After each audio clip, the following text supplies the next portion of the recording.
¿qué es?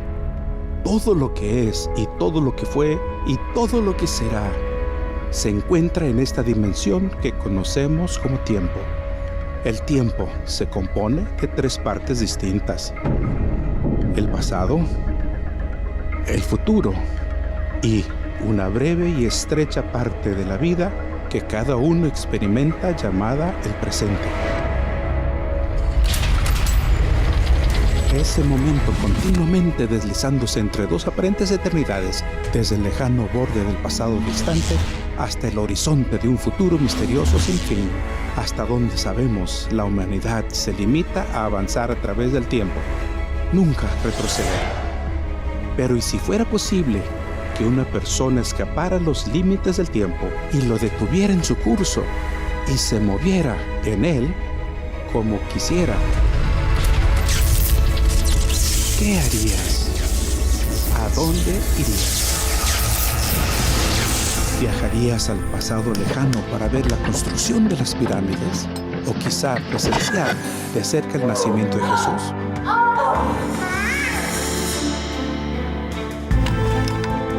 O tal vez hasta volver atrás en el tiempo para evitar el asesinato de Abraham Lincoln.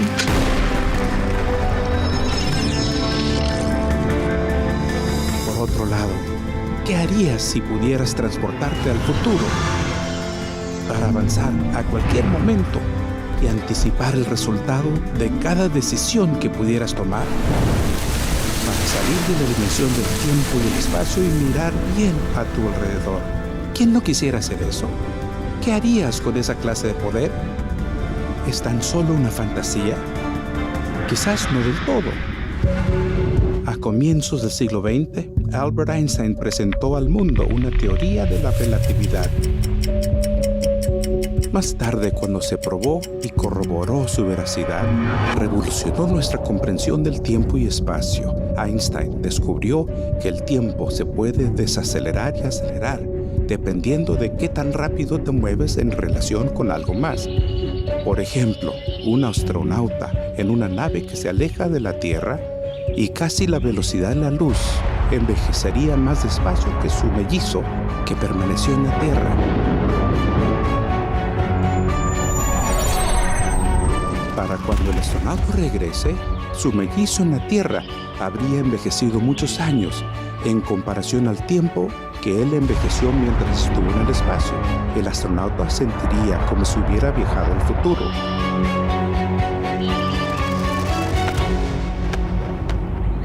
¿Y qué si hubiese un ser poderoso, libre de la restricción del tiempo? Un ser con poder absoluto sobre el tiempo y el espacio. Alguien que conozca el futuro mejor que tú conoces tu propio pasado. ¿Imposible? Y si pudiera probarlo, puede hacerlo con este libro, la Biblia. Sus páginas contienen más de 2000 distintas predicciones comprobables. Si te dijera que más de 1800 de estas profecías ya se han cumplido, ¿te interesaría saber más? Quiero ser claro, la Biblia no es un almanaque que revela quién ganará la próxima Serie Mundial o cómo saber los números de la lotería, pero sí responde a las preguntas realmente importantes sobre nuestro futuro y tu futuro. Y aunque quizás sepas que la Biblia está llena de profecías, ¿sabes qué tan exactas han resultado dichas predicciones? Amárrate bien el cinturón, amigo. Estás a punto de descubrirlo. Él quita reyes y pone reyes, porque su dominio es dominio eterno. Reinos en el tiempo.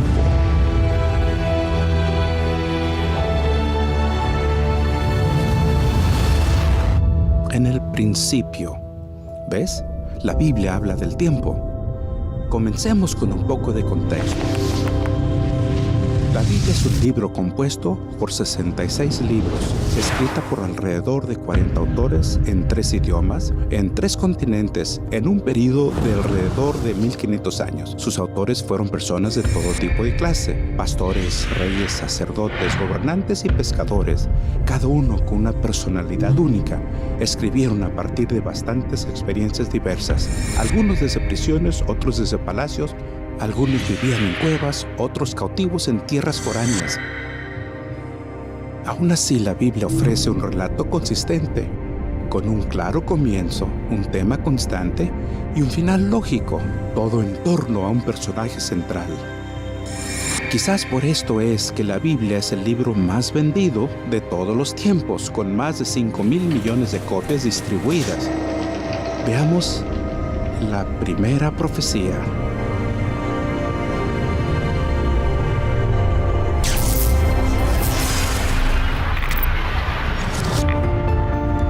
El Evangelio según Mateo relata que en el año 30 DC Jesús predijo la destrucción de Jerusalén con gran detalle. 40 años antes de que aconteciera, señaló las inmensas lustrosas piedras y columnas de mármol y sorprendió a los discípulos diciendo: En verdad les digo que no quedará aquí piedra sobre piedra que no sea derribada. Cuando Jesús predijo que no quedaría una sola piedra sobre piedra en el templo, ¿puedes imaginarte lo que sintieron los judíos de la época? Este fue un proyecto de construcción que se realizó durante casi 100 años. Jerusalén es donde se encontraba la presencia de Dios, el Shekinah de Dios. Es decir, en el templo, Dios estaba allí, literalmente allí. El templo fue el proyecto de construcción más grande alguna vez realizada en el Imperio Romano. Era enorme. Por ejemplo, el Coliseo de Roma se emplaza en un predio de 6 acres. Cuando miras el monte del Templo de Jerusalén, son 36 acres, 6 veces más grande. Los discípulos quedaron asombrados con esta predicción, dado que el templo era la joya de la corona de la nación. Se construyó con toneladas de grandes piedras preciosas. Una de las primeras piedras aún se puede ver hoy. Mide más de 12 metros de largo por más de 4 metros de ancho y pesa más de 500 toneladas. Más que 100 elefantes. Pero la profecía de Jesús se hizo realidad. Según el reconocido historiador Josefo, durante la conquista de Jerusalén, cuando los soldados romanos prendieron fuego al templo, el calor extremo derritió el abundante oro que adornaba el sitio de adoración. Esto hizo que el metal precioso se licuara y se filtrara por las grietas de las piedras de fundación. Tras la batalla, los soldados romanos regresaron y tumbaron cada una de las piedras a fin de recuperar el oro. Como resultado de la destrucción, el tesoro que fue recogido del templo se usó para acuñar monedas romanas. Se denominan monedas Judea Capta y existen cientos de clases y miles de ejemplares, en general de bronce, a veces de plata y a veces de oro, con una palmera que representaba Judea y una mujer sentada llorando que representa a los judíos. Todas tienen la inscripción Judea Capta, que significa Judea conquistada. No pasará esta generación hasta que todas estas cosas acontezcan. Según el libro de Números, capítulo 32, versículo 13, una generación es de 40 años. Jesús lo predijo en el año 30 DC. Exactamente 40 años más tarde, en el año 70 DC, las fuerzas romanas destruyeron el templo. Asombrosamente, existe otra profecía bíblica sobre la lucha de los judíos con Roma, que precede la época de Jesús. Jehová traerá contra ti una nación de lejos, del extremo de la tierra, que vuela como águila, nación cuya lengua no entiendas, gente fiera de rostro que no tendrá respeto al anciano, ni perdonará al joven. Pondrá sitio a todas tus ciudades hasta que caigan tus muros altos y fortificados en que tú confías. Y en efecto, los romanos se abalanzaron sobre Jerusalén y sitiaron la ciudad. En línea con la profecía de Moisés, las banderas romanas tenían la imagen de águilas al resplandor del sol.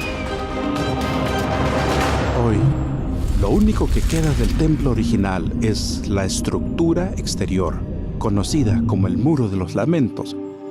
Es interesante que al caminar desde el Muro de los Lamentos hacia el sur, Hay un camino allí que está lleno de escombros y que tiene enormes capas de piedras rotas, apiladas unas sobre otras, que fueron arrojadas y amontonadas allí. Hoy día, no hay duda histórica alguna de que los romanos lo destruyeron.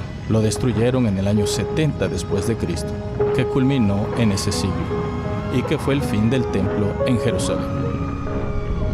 Eso habla de la validez de una profecía hecha hacía décadas por una persona que sabía que eso iba a suceder.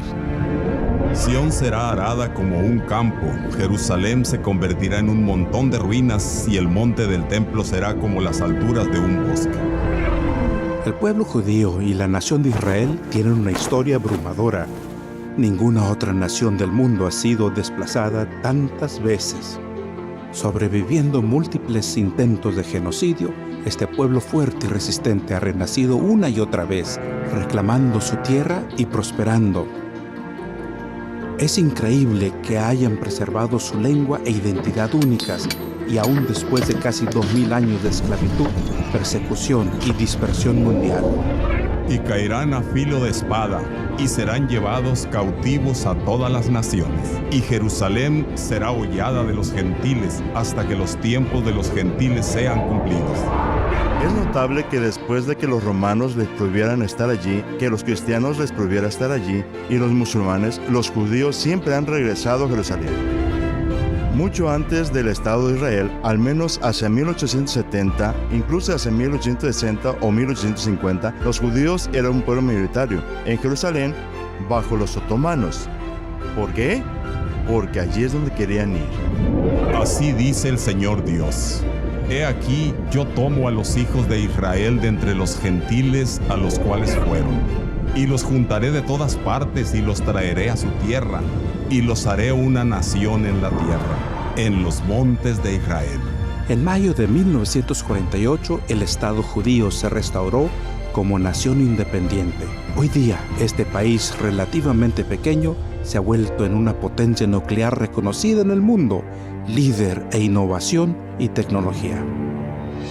Jeremías 25 posee otra profecía asombrosa sobre la destrucción de Jerusalén y su milagrosa restauración. Y toda esta tierra será puesta en soledad, en espanto, y servirán estos gentiles al rey de Babilonia 70 años. 600 años antes de Cristo, se predijo que debido a la desobediencia de la nación, Jerusalén sería conquistada, el templo judío destruido y el pueblo sería tomado cautivo en Babilonia por 70 años. Esto sucedió en el año 607 AC, cuando Nabucodonosor, rey de Babilonia, conquistó Jerusalén. El rey de los judíos, el sacerdocio y los nobles fueron llevados desde Jerusalén y Judea hasta Babilonia. Sabemos que estuvieron allí. Llevaron con ellos sus libros sagrados, los 5 de Moisés y los otros libros. Y de algún modo aquí es donde comienza el judaísmo moderno, porque adoraban a Dios en Babilonia, no en Jerusalén. Llevaron a Dios con ellos, la adoración de Dios con ellos. Las crónicas de Babilonia son una serie de tablas, y una tabla en particular que ahora está en el Museo Británico de Londres. La campaña 597 de Nabucodonosor se menciona por su nombre, y su conquista de Jerusalén y Judea se relatan en esta crónica en particular. La profecía sostuvo que reconstruirían la ciudad y el templo, y justo a tiempo, después de 70 años de cautiverio, en 537 AC, el rey persa Ciro conquistó Babilonia y en el primer año de su reino emitió un decreto que permitió al pueblo judío regresar a Jerusalén y reconstruir la ciudad. Cuando el rey Ciro, un persa, se convierte en rey, emite un decreto que permite a los nobles y al pueblo judío que están en Babilonia regresar y reconstruir el templo. El Señor Dios de los cielos me ha dado todos los reinos de la tierra, y me ha mandado que le edifique casa en Jerusalén, que está en Judá. ¿Quién entre vosotros de todo su pueblo sea Dios con él y suba a Jerusalén, que está en Judá, y edifique la casa del Señor Dios de Israel? Él es Dios, la cual está en Jerusalén.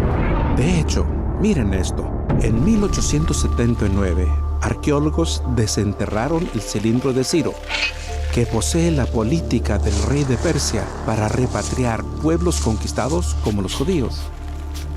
El cilindro Ciro es uno de los hallazgos más asombrosos de Babilonia. Relata cuando Ciro llega a la ciudad.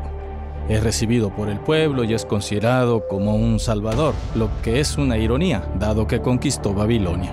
Esdras nos da claros indicios en la Biblia de que ese fue el momento en que al pueblo se le permitió regresar a Jerusalén para reconstruir y restablecerse en la tierra, justo como Jeremías predijo que ocurriría tras 70 años de cautiverio. Amigos, estamos a punto de ahondar en la profecía más espectacular e indiscutible de la Biblia que prueba la validez de su inspiración. En 10 versículos sorprendentes que contienen solo 340 palabras, esta profecía relata el ascenso y caída de imperios desde los tiempos de antigua Babilonia hasta la segunda venida de Cristo. Una noche, hace más o menos 2500 años, el poderoso rey de Babilonia, Nabucodonosor, se quedó dormido mientras contemplaba la vasta gloria de su reino. Mientras este gran arquitecto de uno de los imperios más poderosos del mundo finalmente se quedó dormido, se preguntaba qué deparaba el futuro para su reino. Dios tomó esta oportunidad para revelarle a través de un vívido sueño no solo el destino final de su nación, sino el ascenso y caída de los imperios del mundo desde sus días hasta el final de la historia de la tierra. En este increíble sueño profético descrito en Daniel capítulo 2, Dios le mostró a Nabucodonosor una estatua colosal con la cabeza hecha de oro, el pecho de plata, los muslos y el vientre de bronce, piernas hechas de hierro y los pies y dedos de arcilla y hierro. De repente, una enorme piedra cayó de los cielos y aplastó al ídolo, volviéndolo de brisas y polvo.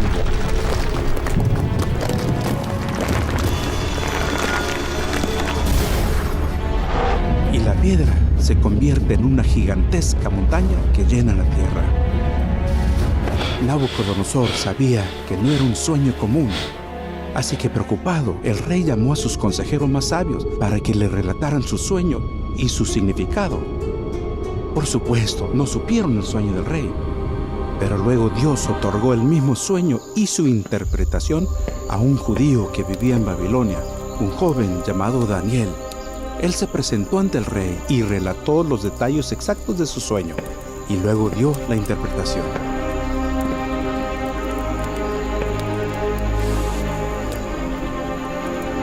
El profeta divulgó los próximos 2 milenios de imperios mundiales que afectarían al pueblo de Dios, y hasta ahora todo ha sucedido según la predicción.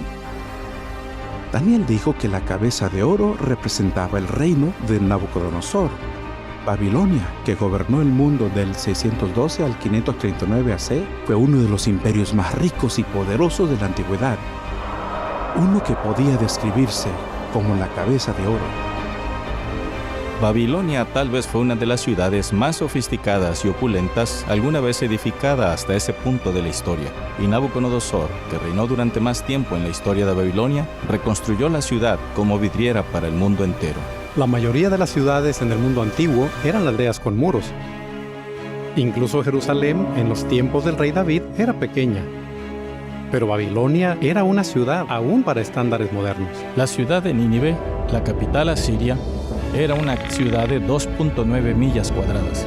Roma tenía 1 milla cuadrada.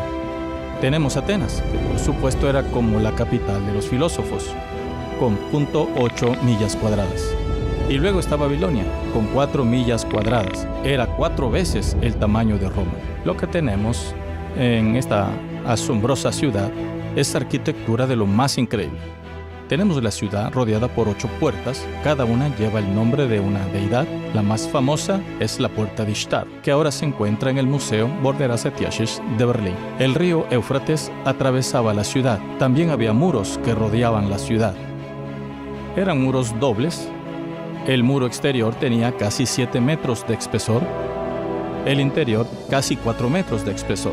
Había una gran sociedad politeísta, una gran civilización que estaba decidida a conquistar el mundo. Y Nabucodonosor era la potencia y la fuerza detrás de todo eso. Daniel le explicó al rey que Babilonia al final caería como potencia mundial y sería reemplazada por otro reino, uno representado por el pecho y los brazos de plata.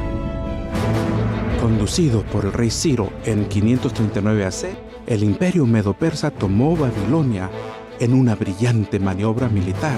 En una noche, la inmensa ciudad fue conquistada con sus muros y puertas aún intactos.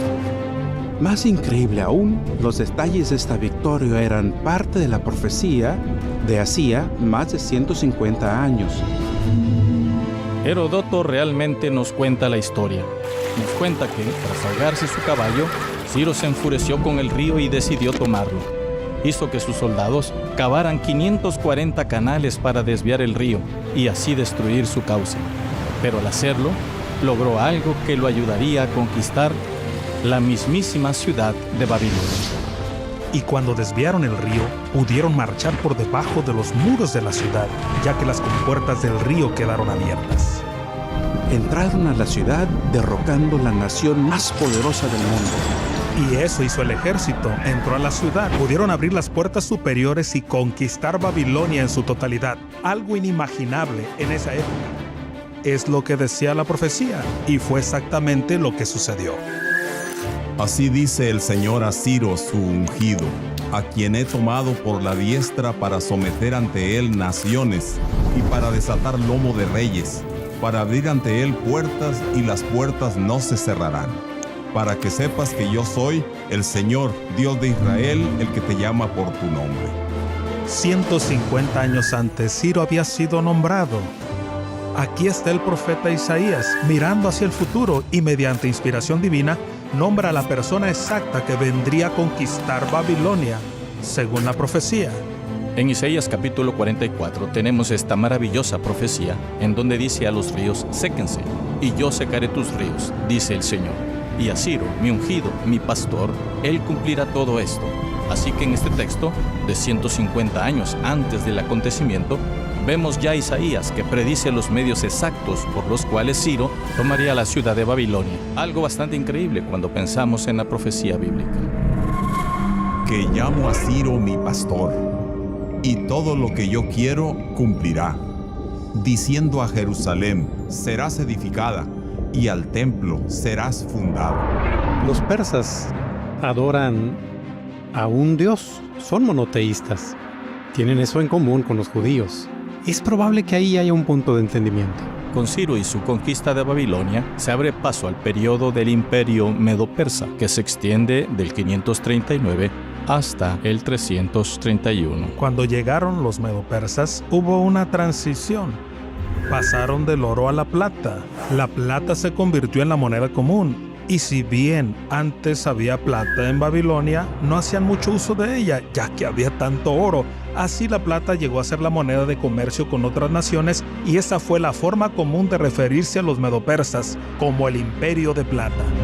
Y después de ti se levantará un tercer reino, de bronce, el cual se enseñoreará de toda la tierra. Todos los eruditos religiosos concuerdan en que el reino de bronce en la imagen simboliza Grecia. Llegaron al poder cuando Alejandro Magno conquistó a los persas en la batalla de Arbela en 331 AC. A menudo se describe a Alejandro Magno como griego, y estrictamente hablando así era. Fue educado a los pies de Aristóteles. Era un joven gobernante muy carismático. Su padre, Filipo II de Macedonia, fue asesinado y Alejandro tomó el poder. De inmediato comenzó a soñar en hacer realidad los objetivos de su padre: conquistar el imperio persa. Alejandro Magno fue coronado rey con solo 18 años, pero era un prodigio militar. De hecho, en la actualidad, Alejandro Magno es sinónimo de genialidad y conquista militar. Al llegar a una ciudad le decían, ¿por qué hemos de rendirnos ante ti? Y una de las historias cuenta que había una ciudad al borde de un precipicio y les dijo a sus hombres, quiero que marchen hacia el acantilado hasta su muerte en el mar. Y obedientemente los hombres comenzaron a marchar hacia el precipicio. Alejandro Magno dijo, si mis hombres están dispuestos a obedecerme, no hay forma de que no conquistemos vuestra ciudad. Y esa ciudad en particular simplemente se rindió.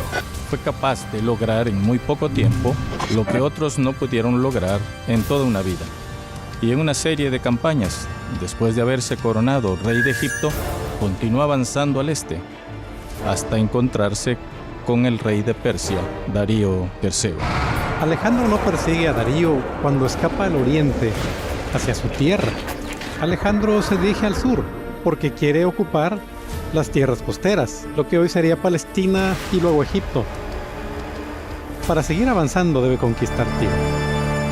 Y demolerán los muros de Tiro, y destruirán sus torres, y sacaré de ella su tierra, y la dejaré como una piedra lisa.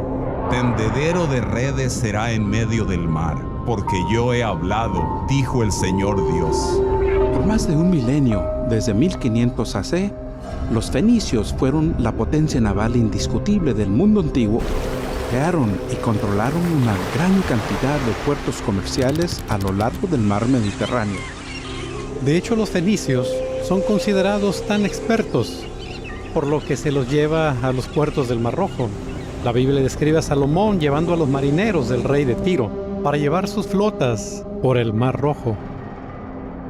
En 597 AC, el profeta Ezequiel predijo que cada edificio de la ciudad de Tiro sería derribado por un ejército invasor. De hecho, se arrojaría cada piedra al mar. Tiro fue una ciudad maravillosa durante esa época. Fue una de las ciudades comerciales más grandes de ese periodo. Y aquí estaba esta profecía, diciendo que caería la ciudad. Ni Alejandro Magno parecía poder derribarla. La sitió durante 7 meses. Y entonces se le ocurrió un plan. Entonces Alejandro dijo: bien, si están en el mar, les llevamos la tierra a ellos. Entonces utilizó los bloques de la vieja ciudad, las grandes rocas, las arrojó al mar y construyó una calzada para poder superar los muros de la nueva ciudad en donde se encontraba la isla. Y así podría desplegar a su ejército. Tiro es atacada, destruida por completo. Eso fue el cumplimiento exacto de la profecía, porque la profecía decía que se arrojarían piedras al mar y se convertiría en un lugar donde se arrojan las redes de pesca, y eso fue exactamente lo que sucedió. Tengan en mente que la idea que los griegos dominarían al mundo era una predicción muy audaz. Recuerden que en el momento en que Daniel hizo su profecía, Grecia era un montón de tribus de guerra con muy poca influencia en el mundo. Grecia quedó en el poder hasta alrededor de 168 AC, hasta ser conquistada por la siguiente potencia mundial que estaba por llegar. Y habrá un cuarto reino, tan fuerte como el hierro.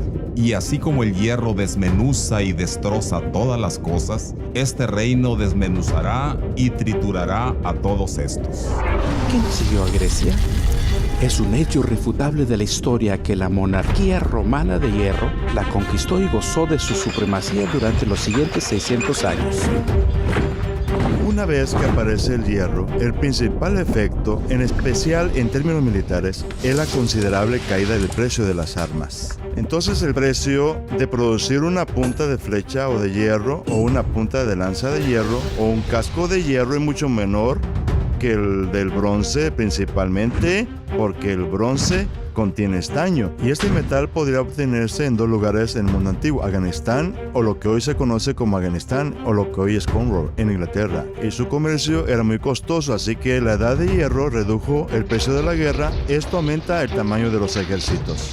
Roma era violenta, eran despiadados, estaban decididos a conquistar a donde fueran, y eran como el hierro, quebrantaban todo en su camino.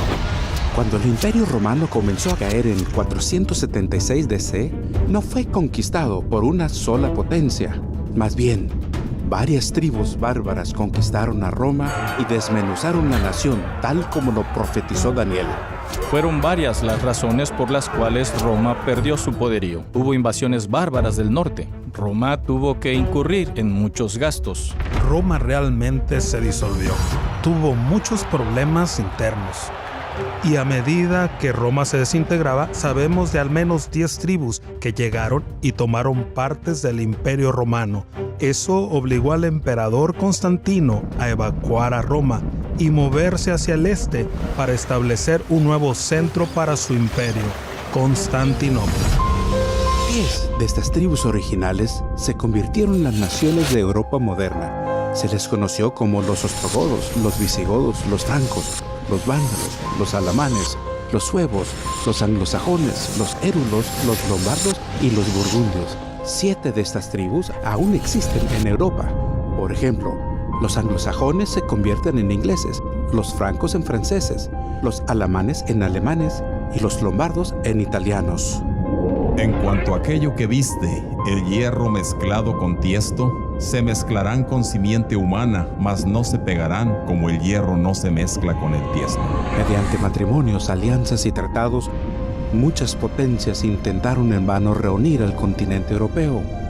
A lo largo de la historia, líderes como Carlomagno, Napoleón, Kaiser Wilhelm, Mussolini y Hitler lucharon por rehacer la gloria del antiguo imperio romano. Pero acechados por las palabras de la profecía de Daniel, no se unirá una parte con la otra, todos fracasaron. Como es de esperar, muchos incrédulos dijeron que las profecías de la estatua de Daniel eran tan precisas que fueron escritas después de los hechos. Pero el sorprendente hallazgo de un joven pastor en 1946 lo cambió todo.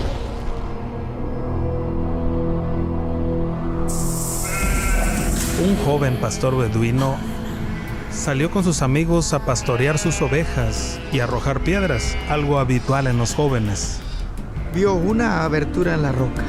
Estaba frente a ella. Tomó una piedra y por supuesto la arrojó hacia adentro. Al caer dentro de la cueva, escuchó el ruido de cerámica que se rompía, un ruido bastante singular.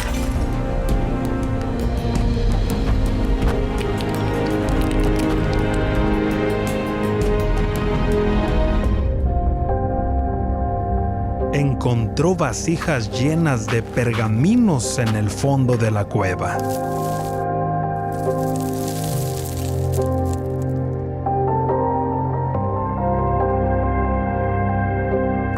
Llevó 1 o 2 consigo y se los mostró a su familia. Ellos lo llevaron al mercader de antigüedades de Belén y de allí pasaron a Jerusalén. Y finalmente, alguien reconoció de qué se trataba y se realizó una expedición a las cuevas de Qumrán. En total, se encontraron unos 1000 manuscritos diferentes. Y existen pergaminos completos, como el famoso pergamino de Isaías. Todos datan aproximadamente de 250 AC a 70 DC. Del rollo de Isaías se conservaron los 66 capítulos, y es prácticamente igual al libro de Isaías que tenemos hoy. No hay diferencias teológicas, no hay grandes diferencias históricas. Un arqueólogo fue a examinar los manuscritos del Mar Muerto. Los comparó con nuestra Biblia y cuando observó la evidencia dijo: los libros del Antiguo Testamento son tan antiguos y precisos como decíamos que eran. El descubrimiento de los ríos del Mar Muerto y otros hallazgos brindan pruebas irrefutables de que la profecía de Daniel fue escrita mucho antes que los hechos que predijo. Varias veces en la Biblia, Dios predijo el surgimiento y la caída de reinos particulares, por lo que cuando sucede, sabemos que Él tiene el futuro en sus manos. Por ejemplo, la ciudad de Babilonia, su pueblo y casi todo el mundo creía que era la ciudad indestructible. Sin embargo, Dios predijo: Y Babilonia, hermosura de los reinos, gloria del orgullo de los caldeos, será como cuando Dios destruyó a Sodoma y a Gomorra. Nunca más será poblada ni habitada de generación en generación. Hemos aprendido que Babilonia cayó de su poder a manos de Ciro, el rey persa. Pero ¿volvió a resurgir? Cuando Saddam Hussein llegó al poder en Irak, soñó en reconstruir y repoblar la antigua ciudad de Babilonia. Quería hacerlo para frustrar la profecía bíblica y para desacreditar la nación de Israel. Decía que los grandes palacios de Babilonia y sus legendarios jardines colgantes, una de las 7 maravillas del mundo antiguo, surgirían del desierto. Pero la historia reciente muestra cómo se esfumaron sus planes en la Primera Guerra del Golfo en Irak. Y Babilonia, hasta la fecha, continúa sin ser reconstruida y solo unos pocos turistas visitan sus ruinas.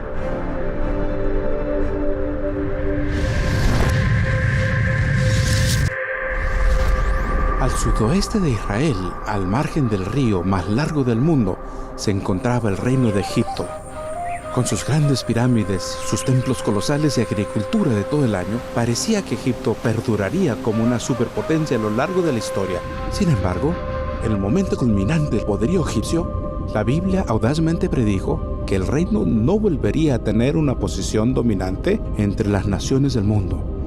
El profeta Ezequiel declaró: Haré volver a los cautivos de Egipto y los regresaré a la tierra de Patros, a la tierra de su origen, y allí serán un reino humilde.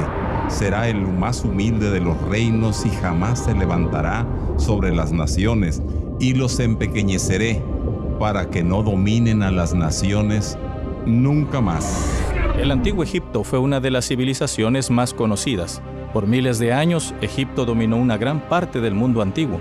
Se hicieron campañas en Canaán durante el periodo del Nuevo Reino, cuando faraones como Tutmosis III y Ramsés II se hicieron de renombre. Mucho antes de esto, por supuesto, se construyeron las pirámides en los comienzos de la historia egipcia. Pero a medida que Egipto avanza, encontramos una caída en la antigua cultura egipcia. Esta caída ocurre durante el curso de las dinastías y con el paso del tiempo. Y finalmente, Egipto termina perdiendo su prominencia por completo. Egipto no es en la actualidad lo que solía ser en la antigüedad. Y aún se pueden ver las pirámides de pie en esa enorme y vasta metrópolis de una ciudad llamada Cairo. Pero a menudo pensamos en lo que lograron los pueblos antiguos y lo distinto que es hoy al compararlo con esa gloriosa época de la historia. El imperio asirio alguna vez dominó el Medio Oriente, que comprende más de 500.000 de millas cuadradas. La antigua ciudad capital de Nínive se ubicaba del lado este del río Tigris, justo enfrente de lo que hoy conocemos como Mosul en Irak. Quizá recuerden que tras estar 3 días en el vientre del pez, el profeta Jonás debió advertir a los habitantes de Nínive que se arrepintieran. Si bien se puso en marcha un renacimiento, no perduró, y Nínive cayó en un estado de violencia e inmoralidad que atormentaría a sus vecinos los judíos. Como señal del juicio de Dios, en 615 AC, el profeta Nahum predijo con gran detalle la futura destrucción de Nínive. Porque ellos, como espinos enmarañados y ebrios con su bebida, serán consumidos como paja totalmente seca. Esto sucedió 3 años después, en 612 AC, en manos de los babilonios. Aquí hay algunos puntos destacados de la profecía de Nahum. Nínive quedaría devastada, en parte por las fuertes lluvias e inundaciones. Los comandantes del ejército escaparían. También sucedió. Un incendio destruiría la ciudad. Y aún más notable, la ciudad no volvería a levantarse. Nínive no vuelve a construirse como ciudad. El gran Sigurat de Nínive, el palacio de Nínive, ninguno fue reconstruido. Para obtener una perspectiva de estas predicciones, los profetas de la Biblia predijeron que ciudades principales como Babilonia, Tiro y Nínive serían destruidas y nunca más renacerían. Así fue. Sin embargo, Jerusalén fue destruida y reconstruida 27 veces y aún perdura el día de hoy. Una y otra vez, la historia ratifica la Biblia. Además, casi todos los nombres de reyes, generales y líderes bíblicos fueron confirmados y aceptados por la arqueología moderna. Pero el verdadero foco central de toda la profecía bíblica es una persona. Jesús es el tema central de las Escrituras. La Biblia relata su historia, comienza y termina con Cristo. Por lo tanto, no debería sorprendernos encontrar profecías acerca de la llegada del Mesías en el Antiguo Testamento. Quizás sea el momento de repasarlo rápidamente. En realidad, la Biblia está dividida en 2 colecciones de libros. El Antiguo Testamento contiene 39 libros que incluyen la ley de Moisés, las historias, profecías y escritos sagrados que tuvieron lugar antes del nacimiento de Jesús. La última colección es de 27 libros que contiene el Nuevo Testamento. Cubre la historia del nacimiento, la vida y enseñanzas de Jesús. Luego siguen las escrituras de los apóstoles y las profecías de Apocalipsis.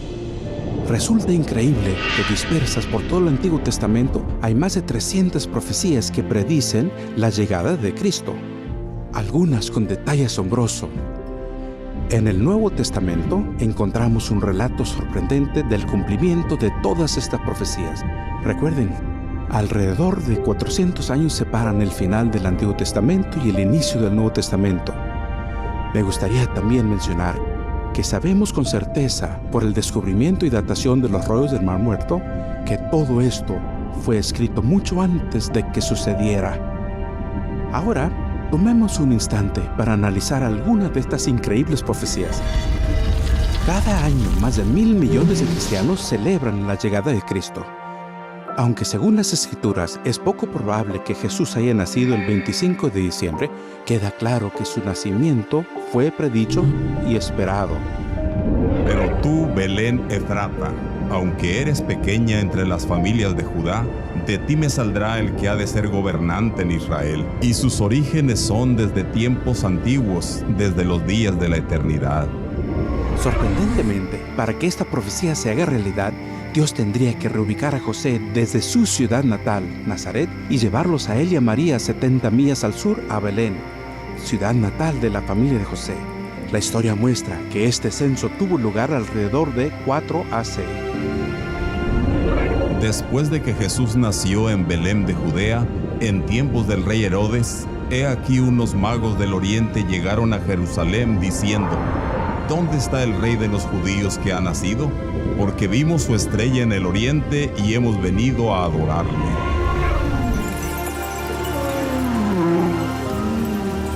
La Biblia no solo predijo específicamente dónde nacería Jesús, sino que indica dónde comenzaría su ministerio. Esta profecía de tiempo viene del libro de Daniel. Has de saber y entender que desde la salida de la orden para restaurar y reconstruir a Jerusalén hasta el Mesías habrán 7 semanas y 62 semanas. En primer lugar, recuerden, al calcular una profecía hebrea, un día simboliza en verdad un año.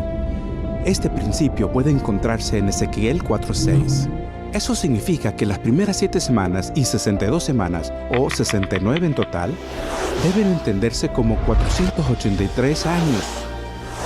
Eso nos lleva exactamente al año 27 DC. Ese fue el mismo año en que Jesús fue bautizado a los 30 años de edad e inició su ministerio. Increíble. Esta profecía se hizo durante el cautiverio de los judíos en Babilonia, más de 500 años antes del nacimiento de Cristo. Un sorprendente cumplimiento que no podría considerarse casualidad. Muchos intérpretes observaron que el principio del día por año queda realmente confirmado. En particular, la profecía de las 70 semanas. La profecía indica que pasarían 69 semanas proféticas, es decir, 483 años hasta la llegada del Mesías. En Lucas capítulo 3, él habla sobre la llegada de Juan el Bautista y dice: en el año 15 del reinado de Tiberio César. Tiberio comenzó su propio reinado al morir Augusto César en el año 14 DC. Calculamos el tiempo en que Juan el Bautista inició su ministerio. Luego vino Jesús y fue bautizado poco después. Vemos que llega al 27 después de Cristo. La profecía dice la llegada del Mesías.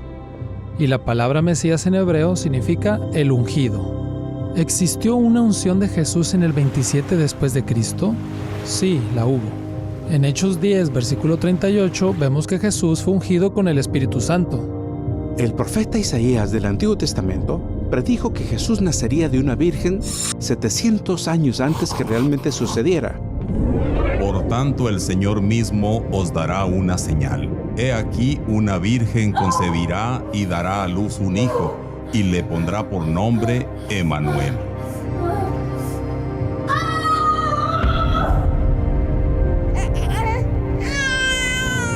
Quiero que presten atención a 2 cosas notables: una virgen que da a luz y un nacimiento en Belén. Estas son cosas que Jesús jamás habría podido manipular. Jesús jamás podría haber dicho: intentaré cumplir esas profecías, porque uno no puede elegir cómo nacer o dónde nacer. Sin embargo, estos 2 hechos ocurrieron en la vida de Jesús. Una profecía del Antiguo Testamento predijo que el nacimiento del Mesías estaría asociado con un evento genocida.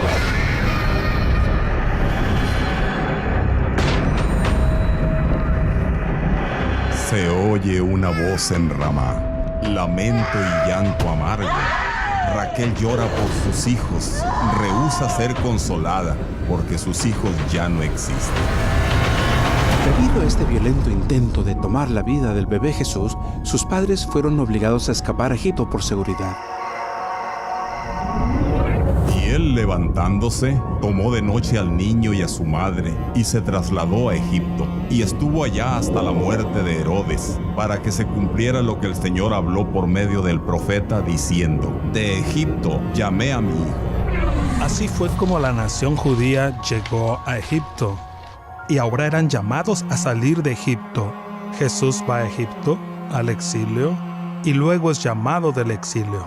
Sin duda, algunas de las profecías más sorprendentes respecto a Cristo son las que encontramos en el libro de Isaías, que pone énfasis en los detalles de su ministerio.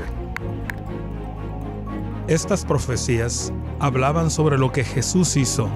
Trajo esperanza, trajo sanidad, fue luz para los gentiles, fue alguien capaz de restaurar la vista a los ciegos, pudo liberar a los presos.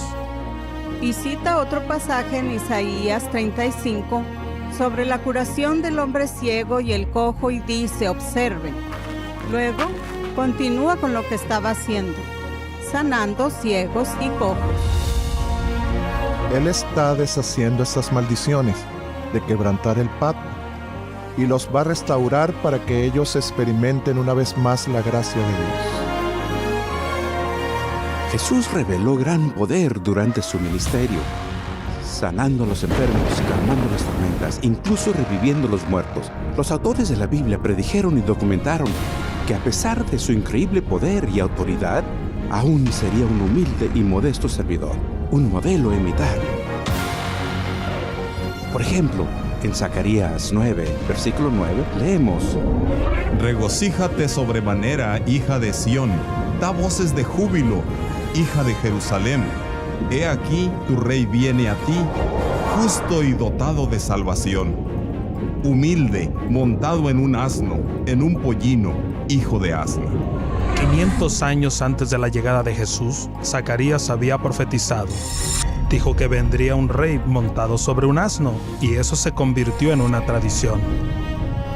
Entonces, al entrar a Jerusalén, con la multitud que gritaba Hosana y extendiendo sus mantos ante él y palmas, la gente hubiera entendido, porque habrían pensado: Jesús se está posicionando como rey, está por iniciar un golpe de estado.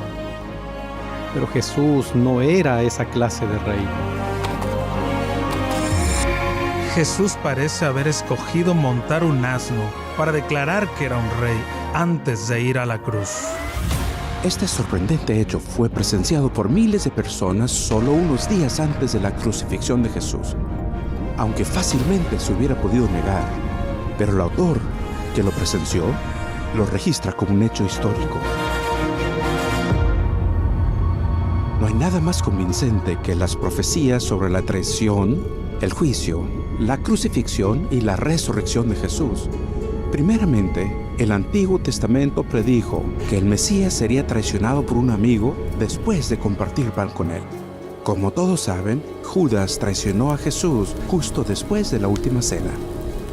Jesús predijo que sería traicionado. Esto en verdad conmocionó a sus discípulos. Alguien que es parte del círculo interno es un traidor y traiciona esa confianza. Hay una razón por la cual las personas no nombran a sus hijos Judas. Aún mi íntimo amigo, en quien yo confiaba, el que de mi pan comía, contra mí se ha levantado.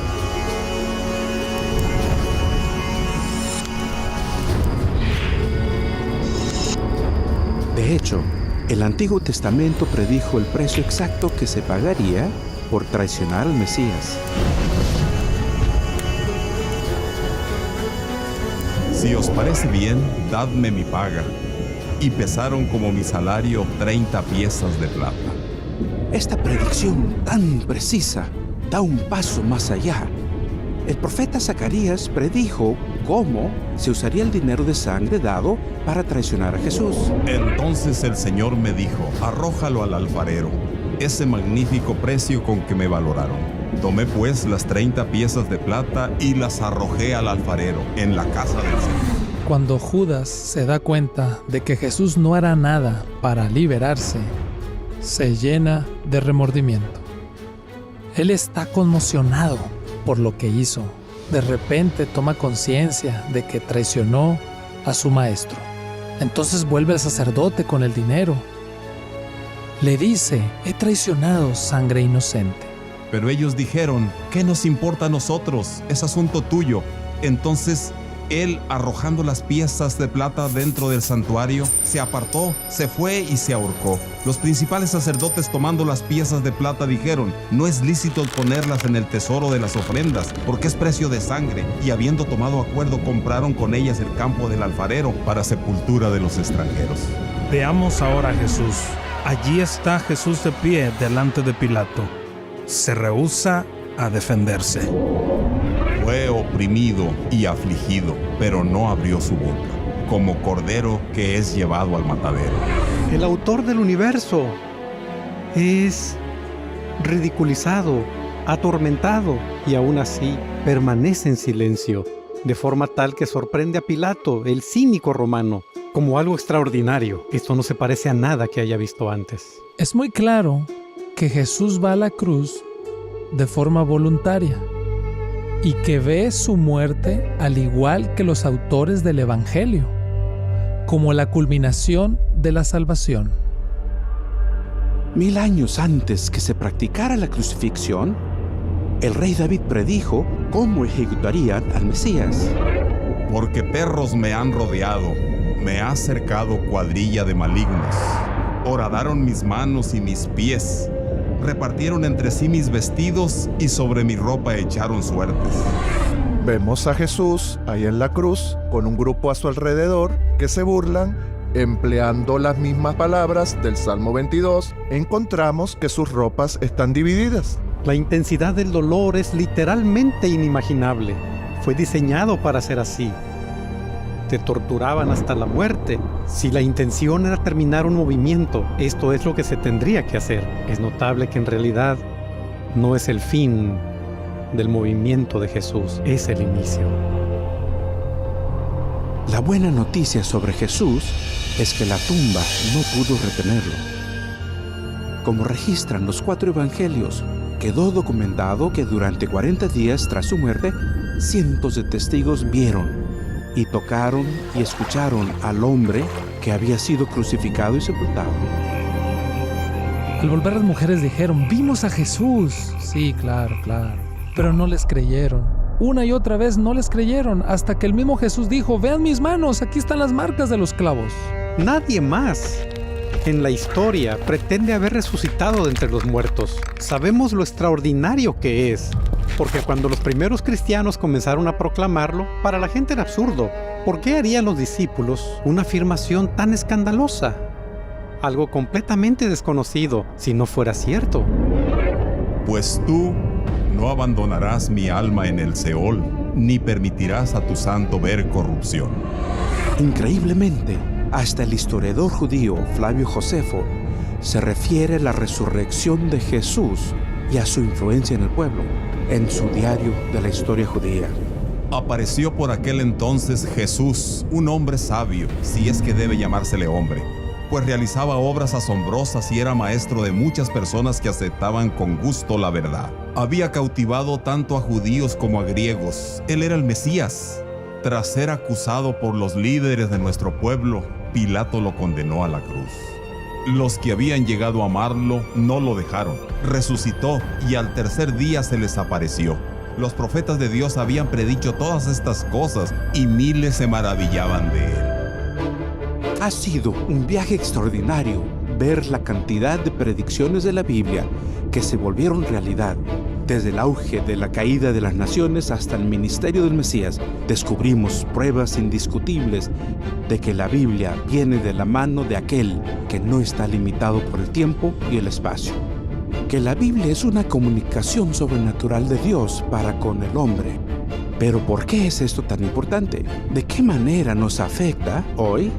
¿Tiene la Biblia algo que decir sobre los tiempos caóticos en que vivimos? El libro de Daniel hace una predicción profunda de las personas de nuestra época.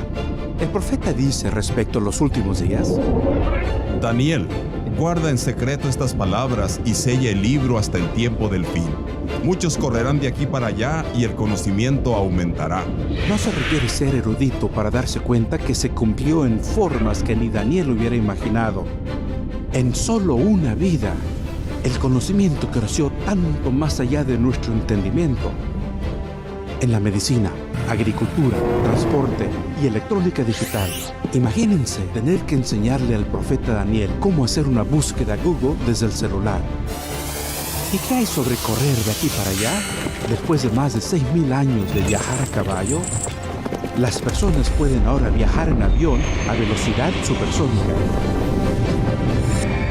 Nuestra última profecía hablará sobre una predicción hecha por Jesús mismo.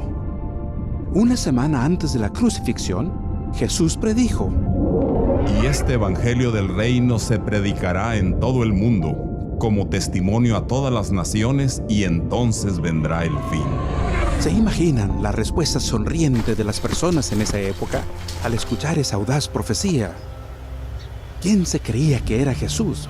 Aquí estaba este pobre carpintero sin educación, que nació en un establo, que nunca había escrito un libro, sin vínculos políticos, prediciendo que sus enseñanzas darían vuelta al mundo. Pero lo que es aún más extraordinario es la segunda mitad de esa profecía. Jesús dice, sin ambigüedades, que cuando su mensaje vaya por el mundo, entonces llegará el fin.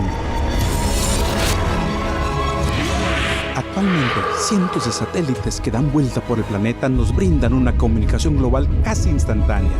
A través de la radio, la televisión e internet se transmite el evangelio a todo el mundo. Anteriormente en este programa, hablamos del sueño de Nabucodonosor, de Daniel 2, de una gran imagen. Representaba las potencias mundiales hasta nuestros tiempos.